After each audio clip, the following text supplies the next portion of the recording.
وزیر داخلہ صاحب، اگر آپ کا یہ سپنا ہے کہ ہم CAB بل لا کر ہندوستان کے مسلمانوں کا دھرم بدل لیں گے زبردستی، تو یہ تمہاری غلط سوچ ہے۔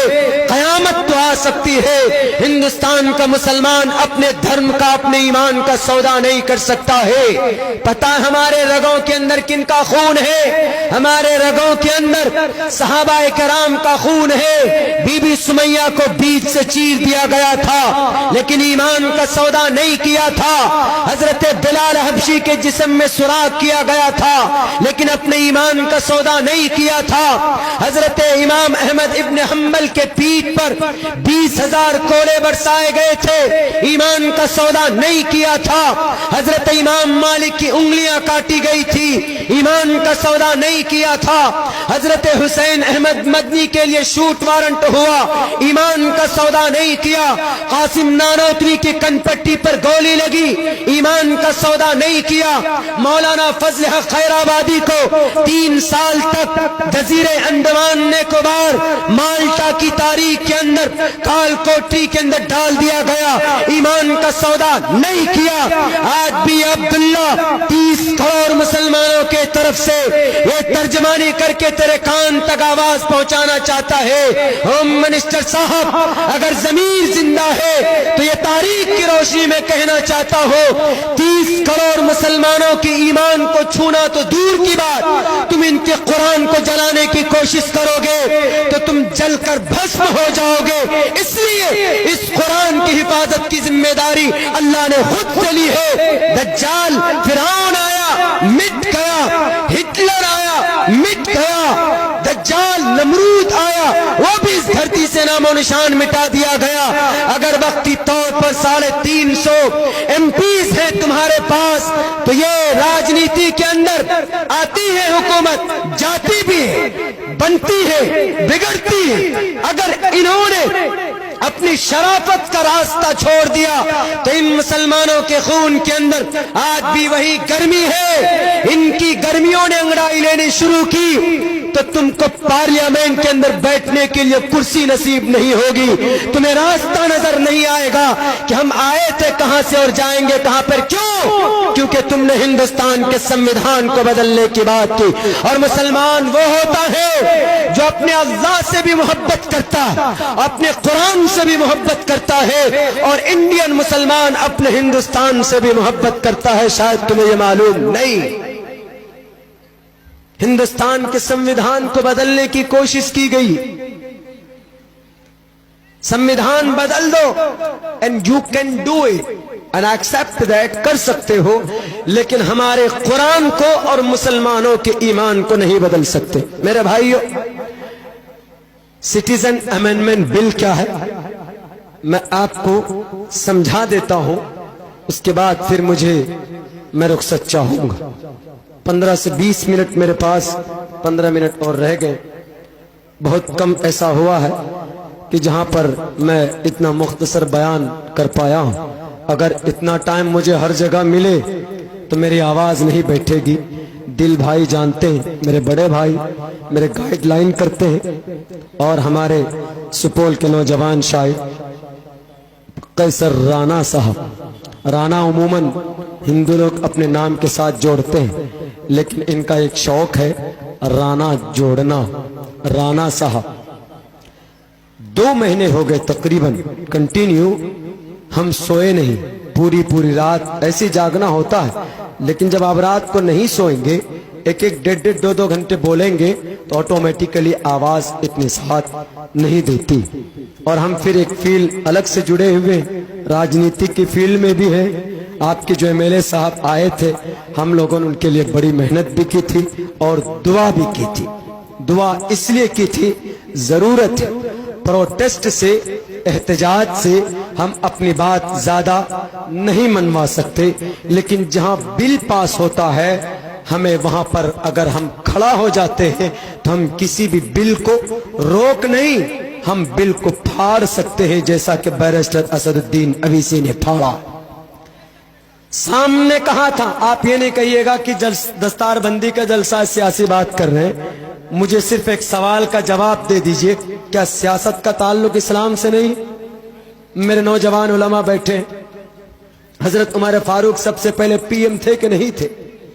जिस मुल्क में हम बसते यहाँ पर दो कानून है, एक अल्लाह का कानून है, एक हिंदुस्तान का संविधान। और हिंदुस्तान के संविधान के मुताबिक हम पॉलिटिक्स में आ सकते हैं, सियासत में आ सकते हैं। जब तक अच्छे लोग नहीं होंगे तो बुरे लोग तो आएंगे इस सियासत में। इसीलिए अब वक्त है अच्छे लोगों का, कलिमा पढ़ने वालों का पॉलिटिक्स में आना। क्यों? अभी जो बिल पास हुआ, जिन पार्टियों को हमने अच्छा समझा उनके मेंबरान ने ही इस बिल को पास करवाया। बिहार के अंदर दो बड़ी पार्टी, उनकी पार्टी के टोटल मेंबरान ने इस बिल को पास करने में वोट किया। वो चाहते तो वो कह सकते थे कि नहीं, मुस्लिम भाई हमको सपोर्ट करते हैं, हम इनके खिलाफ बिल पास नहीं होने देंगे। चाहते तो कर सकते थे, लेकिन नहीं। अगर बोला पूरे लोग सभा के अंदर, अगर वो बोला, कौन था वो? मेरे भाइयों, ये कुरान की ताकत थी, ईमान की ताकत थी। नमाज के बड़े पाबंद हैं वो, और हमें भी ना पाबंदी नमाज करनी चाहिए। कुरान हमारे एक हाथ में, हिंदुस्तान का संविधान दूसरे हाथ में, और माथे पर टोपी, माथे पर नमाज का निशान। अगर हम मुसलमानों के बीच में ये चीज आ जाए तो मुसलमान फिर किसी से डरता नहीं है। पता उस बातिल के सामने, उस बेलगाम घोड़े को, झूठे को, कज्जाब को, उस फासिक को जवाब देने वाला कौन था? चीख कर कहा कि तेरा नाम हिटलर की लिस्टों में लिखा जाएगा, तेरा नाम लिखा जाएगा। और उस मर्द मुजाहिद ने उसी वक्त उस बिल के 5 टुकड़े करके फाड़ दिया और कहा कि मैं तुझ जैसे मन घड़त कहानी और इस तरह से मन घड़त हिंदुस्तान के आईन की सीने को चाक करने वाले बिल को नहीं मानता। गांधी ने नहीं माना था, मैं भी नहीं मानूंगा। ये ताकत कहां से आई थी? ये ताकत ईमान की ताकत थी, ये ताकत कुरान की ताकत थी, ये ताकत वहदानियत की ताकत थी, ये ताकत टोपी और दाढ़ी की ताकत थी। और एक मर्द मुजाहिद के जिस्म को, बॉडी को हिला सकते हो, लेकिन ईमान की भावनाओं पर, उनके धर्म को तुम बदल नहीं सकते। दुनिया के गद्दार लीडरों, तुम्हारा सपना कभी भी शर्मिंदे ताबीर नहीं हो सकता। व्हाट इज द, हमारा गुनाह क्या है? हमने गुनाह कौन सा किया है जो इस तरीके से हम लोगों को कसा जा रहा है, परेशान किया जा रहा है? कुछ दिनों पहले एनआरसी, अब सीएबी बिल। और मैं आपको बता दूं, ये जो सीएबी बिल है ये बहुत जबरदस्त है, इतना जबरदस्त है, मैं बता दूं आपको। सीएबी बिल बहुत से लोग नहीं जानते। सड़कों पर कहीं प्रोटेस्ट किया जा रहा हो तो हम लोगों को बढ़ चढ़ कर हिस्सा लेना चाहिए। और अगर कोई सपोर्ट कर रहा पार्लियामेंट में, लोकसभा में, राज्यसभा में, तो हम लोगों को उसकी मदद करनी चाहिए। अब से पहले भी, परसों भी मैंने सीएबी बिल का खुलासा किया था, मैं आज को बता देता हूं। कुछ जमाने पहले हिंदुस्तान के अंदर जबरदस्ती एक तहरीक चली थी। कौन सी? जबरदस्त धर्म बदलना, धर्म परिवर्तन, लेकिन वो कामयाब नहीं हो पाए थे। And that time they were not the successful. उस वक्त उनका आइडिया बिल्कुल खत्म हो गया था। अब उन्होंने ये सोचा कि हिंदुस्तान के मुसलमानों को कैसे आधे में लाना है, इनको कैसे डराना है। तो उन्होंने कहा कि एनआरसी लागू करो। तो सोचा कि एनआरसी में तो हिंदू, मुस्लिम से ज्यादा हिंदू फंस जाते हैं। जैसे आसाम में फंसा 12.5 लाख हिंदू फंस गए, 7 लाख ही मुसलमान थे। तो अगर मुस्लिम को के चक्कर में हिंदू भी फंस रहा, लेकिन एक कानून निकाला। कौन सा? यहां इंडिया के लिए नहीं निकाला, डायरेक्ट निकाला अफगानिस्तान, बांग्लादेश, पाकिस्तान।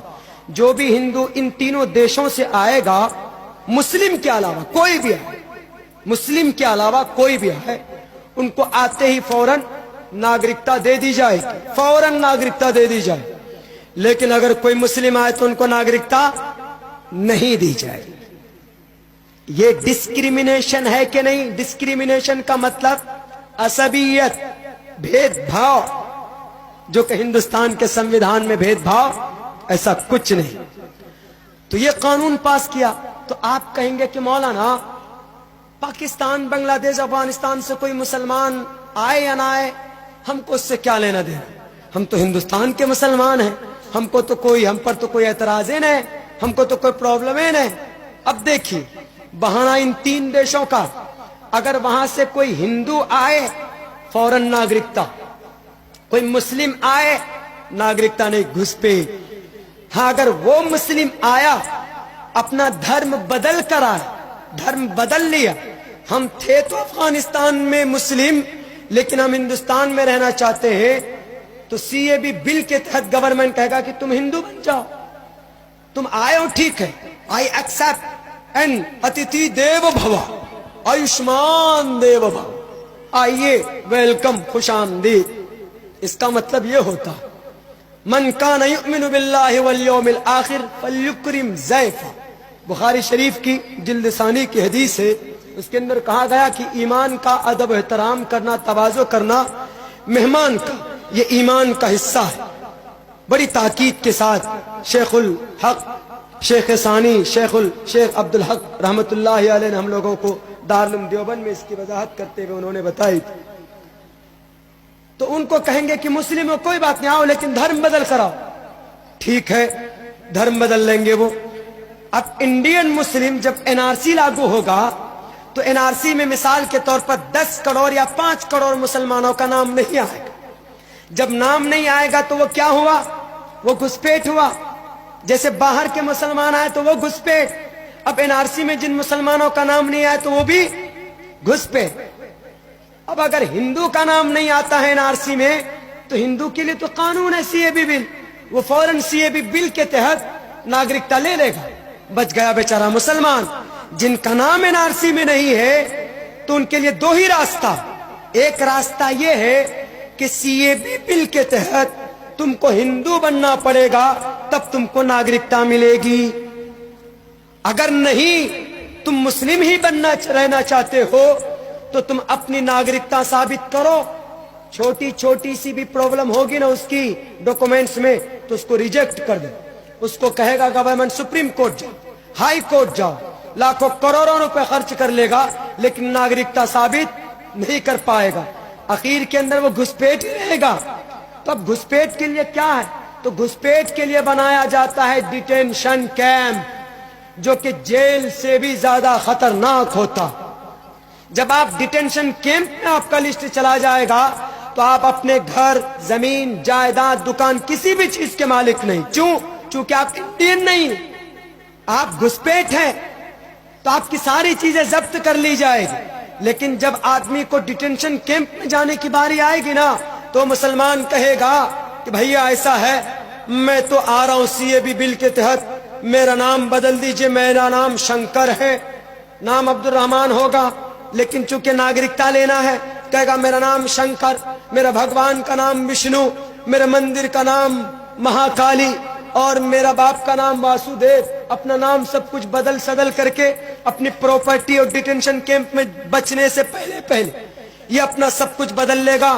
30 करोड़ मुसलमानों में 15 करोड़ मुसलमान ऐसे हैं जो कमजोर ईमान वाले, जिनका शरीयत से कोई लेना देना नहीं, वो अपनी नागरिकता बचाने के लिए फौरन अपने धर्म को बदल लेंगे, वो हिंदू बन जाएंगे।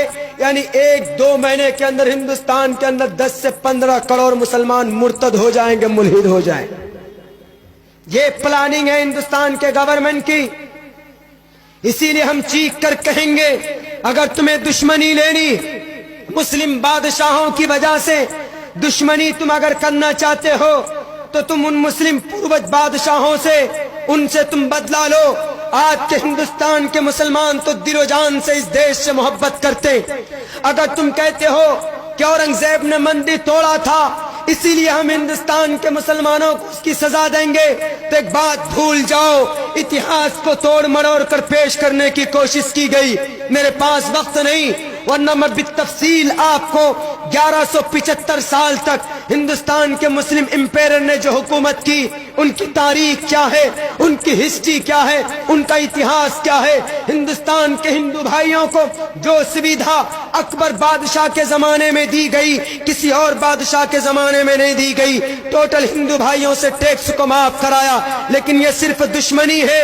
اگر تم دشمنی کی بنیاد پر اگر ایسا کرتے ہو تو بیٹے بنا لو تم کو جتنا قانون بنانا ہو، میں تو پھر بھی تمہیں کہوں گا کہ ان اناپ شناپ بل کو پاس کرنے سے زیادہ ہندوستان کے 13 لاکھ نوجوان جن کو نوکری نہیں ملی ہے انہیں نوکری دیجیے۔ کشن گنج کے 1300 نوجوان ایسے جنہوں نے سن 2011 اور 13 کے اندر ٹی پاس کیا، بی ایڈ پاس کیا، کوالیفائیڈ ہوئے، یا آج بھی دھان کے کھیت میں دھان کمانے پر مجبور ہے۔ ان کو نوکری دو، کوئی ایسا کام کرو کہ جس سے ہندوستان کا بھلا ہو۔ جس دن تم نے بل پاس کیا اسی دن ہندوستان کی اناج منڈی، ہندوستان کی راجدھانی دلی کے اناج منڈی کے اندر اس فیکٹری کے اندر آگ لگتی ہے، 2.5 گھنٹے تک آگ لگی رہتی۔ تمہارے پاس اتنے آلات تھے ہی نہیں، ایسی فیسلٹیز نہیں تھی کہ ان 5 بلڈنگ میں پھنسے ہوئے نوجوانوں کو، ان مزدوروں کو باہر نکالتے۔ بل پاس کرنے کے لیے تمہارے پاس پیسے ہوتے، اور اگر کہیں کسی بلڈنگ میں آگ لگ جائے تو اس بلڈنگ سے مزدوروں کو نکالنے کے لیے تمہارے پاس کوئی راستہ نہیں۔ 32,000 کروڑ کا تم بت بنا دیتے ہو، لیکن تم 2 ہیلی کاپٹر نہیں بنا سکتے جس سے اوپر سے آسمان سے پانی ان کا دمکل بنایا جائے، اور ان کے ذریعے سے کہیں پر بھی اگر ایسا اکاسمت اگر کہیں پر آگ لگ جائے، گاڑی نہ وہاں پر جائے، وہاں پر فائر بریگیڈ اگر نہ جائے تو ہیلی کاپٹر کے ذریعے پانی سے بارش کر کے ان کو بچایا جائے۔ 2.5 گھنٹے تک آگ لگی رہی۔ ہوم منسٹر صاحب، آپ کے گھر سے 5 کلومیٹر کی دوری پر 45 مزدور جل کر راکھ ہو گئے۔ بل پاس کرنا بند کرو، اس سے دیش کا بھلا نہیں ہوگا، بلکہ ہندوستان کی دلی کے اندر، حیدرآباد کے اندر اس معصوم بچی کا ریپ کیا گیا۔ جب پہنچے پولیس اسٹیشن اس کی بہن، تو پولیس والے کہنے کہ ہمارے تھانے کا معاملہ نہیں۔ اگر پولیس والے فوراً پہنچتے ٹائم پہ تو اس بچی کی بھی جان بچ جاتی، اور جو 4 لوگوں کا انکاؤنٹر ہوا ان مجرمین کا، ان کی بھی جان بچ جاتی۔ ان کو ایکٹیو تو کرو گے نہیں، صرف بیٹھ جاتے ہو پارلیمنٹ میں پرستاؤ لے کر، بل لے کر بیٹھ جاتے ہو، یہ بل پاس کرو، وہ بل پاس کرو۔ دیکھ رہا ہے تمہارا پرماتما، اور تم کو آواز دے کر کہتا ہوں، میری اسپیچ اگر تم کو سننے کو مل جائے تو تمہیں ایک بات یاد دلاتا ہوں، پاپستھاستے پرپ شانتی یم روپم بھینکرم۔ جب انسانوں کی پاپوں کا گھڑا بھر جاتا ہے تو یم روپم بھینکرم، یم دود آتا ہے، اس کی آتما کو نکال کر نرک کے اندر ڈالتا ہے۔ تمہارا بھی یہی حشر ہوگا۔ ہندوستان کے راجنیتاؤں، ہندوستان کے 30 کروڑ مسلمانوں کے دلوں سے کھیلنے والوں، ان کو تکلیف دینے والوں، تمہارا دھرم شاستر تم سے کہتا ہے کوئی معاملہ الجھ جائے تو اپنے گرنتھوں کو دیکھو، ہندوستان کے سمویدھان کو دیکھو، کس باپ نے تمہیں اجازت دی؟ ہندوستان کے مسلمانوں کو کیوں چھاٹا؟ قربانی نہیں تھی؟ کہاں سے دیش بھکتی کے پروف چاہتے ہو؟ کشن گنج آ جاؤ، ارریا چلے جاؤ، بھاگلپور چلے جاؤ، میانمار چلے جاؤ، شاملی چلے جاؤ، میرٹھ چلے جاؤ، مرشید آباد چلے جاؤ، بکسر چلے جاؤ، آرا چلے جاؤ، پاٹلی پترا چلے جاؤ، شاملی کی میدان جاؤ، بالا کوٹ کی پہاڑی جاؤ، دلی کی چاندنی چوک جاؤ، 2 فٹ زمین مسلمانوں کی دیش بھکتی کا ثبوت دے گا۔ پوچھو ان ساورکر کے نیتاؤں سے، پوچھو ان کوٹ سے کے چیلوں سے کہ تمہارا پروف کیا ہے؟ اگر پروف ڈھونڈو گے تو ہندوستان میں نہیں ملے۔ کیوں؟ 1925 میں تمہارا وجود ہوا، اور مسلمان 1925 سے پہلے اس دیش کو آزاد کرنے کے لیے اپنے خون کی ہولی کھیلی تھی، اپنے خون کو پانی سے بھی زیادہ سستا کیا تھا۔ اگر تم کو دیش بھکتی کی پروف مانگے تم سے کوئی، تو تم کو لندن جانا ہوگا انگریز کے پاس، چونکہ تم انہی سے تمہارا لنک ہے۔ اپنی خیر مناؤ، اس دیش کے لوگوں کو پریشان مت کرو۔ گدی پر بیٹھے ہو، اچھا استعمال کرو اپنی طاقت کا، اپنے پرشاسن کا، تاکہ اس دیش کا بھلا ہو اور ہندوستان کے عوام کا بھلا ہو۔ اللہ سے دعا کرتا ہوں کہنے سننے سے زیادہ عمل کی توفیق عطا فرمائے۔ السلام علیکم ورحمۃ اللہ۔